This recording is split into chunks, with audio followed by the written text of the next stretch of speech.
Welcome to section 3 of phase 2. I know there are a lot of sections, but once you map it all out, phase 1, phase 2, phase 3, all the parts, and you have this one full living document, it will feel really good, and you'll be able to see how holistic it is and how layered it is. So this is one of my favorite parts of the Morning Manifesto. We are building your 10 out of 10 day.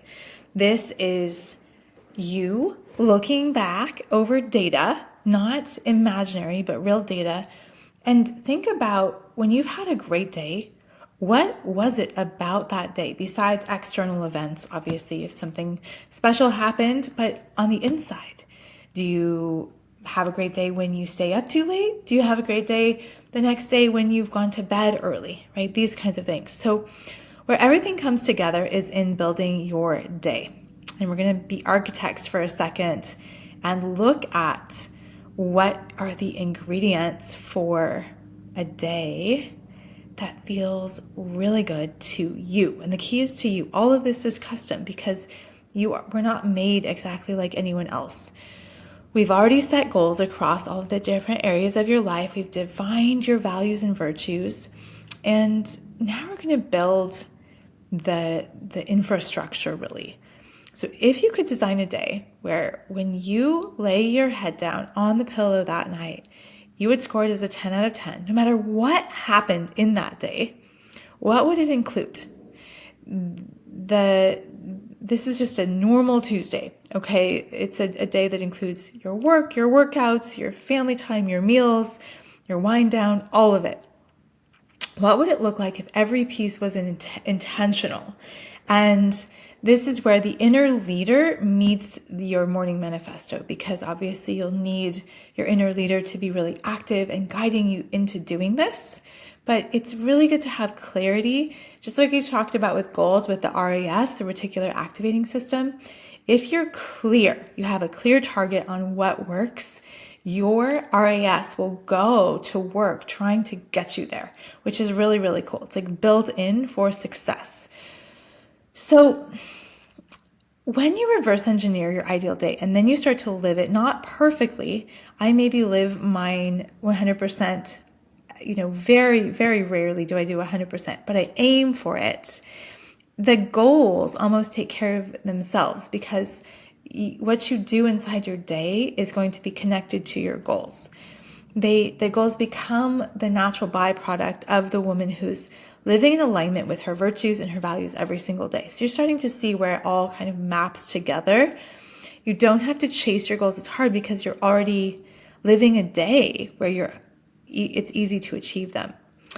So when you create a reference point for the future, aka a goal, a clear picture of how you're going to be living, your present identity starts to shift and meet it. It's pretty cool. And your daily choices become these byproducts of that identity rather than things you have to force on yourself. So we're going for ease here. I'm going to walk you through how to build your day. Morning, I'm going to give you kind of a sense of what I do. So for me, I start in the morning. I start with what time do I wake up? For me, it starts at around 4:30. And the very first thing I do is I spend about 15 minutes just being present in my body, doing little movements, waking up my toes. My dog sleeps in bed with me, my puppy, so we snuggle and she gets lots of love, and I say thank you. I say thank you at least 100 times. I'm not counting it, but I say thank you for everything and everything possible. And that's in my phase 1 list is I'm grateful for everything all the time. So that is something that I'm cultivating. When I'm at my best, remember that from phase 1? When I'm at my best, I'm grateful for everything all the time. So I do that inside of my first part of my day. It's very important to me. This is a state. It's not a gratitude list, right? For me, it's a state. So I'm getting into a certain state. Then I move into my time, usually with my time with the Lord. So I have prayer. I have usually scripture, maybe some journaling, maybe some breathing. And then it's time for my morning manifesto. And then I have my transition to my workout. So I do this every single day. And that's just me. Yours can look different. You might have different things on Monday through Friday versus weekends. That's completely fine. If you're someone who thrives on, you're going to learn so much about yourself through this process, because I've learned I thrive on rhythm and consistency and structure. So if I do the same thing 7 days a week, I'm a lot better than trying to change it during the weekend. But that might be different for you. And then, so when is your movement? Is your movement, do you thrive with movement in the morning? Are you trying to get it perfect and it's not practical to get movement in the morning? So for me, then I do my morning manifesto, I do my workout, and then I get on with my day. And then I want you to think about your work. How do you set up for your work? For me, I always pray over my work before I start it. I have a specific planner that I use where I do a lot of internal work first, and journal. And then I'm going to give you a bonus video training on boundary rituals, also called boundary events. If you don't like the term ritual, which not everyone does, it's fine, where you have conscious transitional periods. And so we're going to talk about that. And then think about your evenings. Like, when are you off screens? For me, I aim to be off screens at 6 p.m. It's not every night. And then I have some kind of body unwinding ritual. I have a little menu I get to choose from, gratitude and prayer in the evening. And so you're going to create it. Think about also your food, your nourishment. I want you to think about, let's stay back here.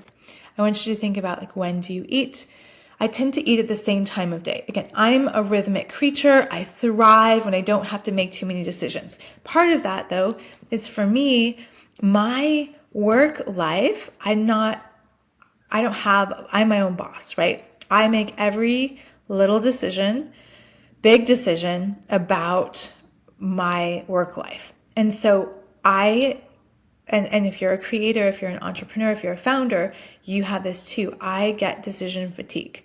And so for me, everything else needs to not be a decision. So I don't generally make a lot of decisions around what I eat, when I eat. That's all just rhythmic and pretty much steady. And then the other thing is,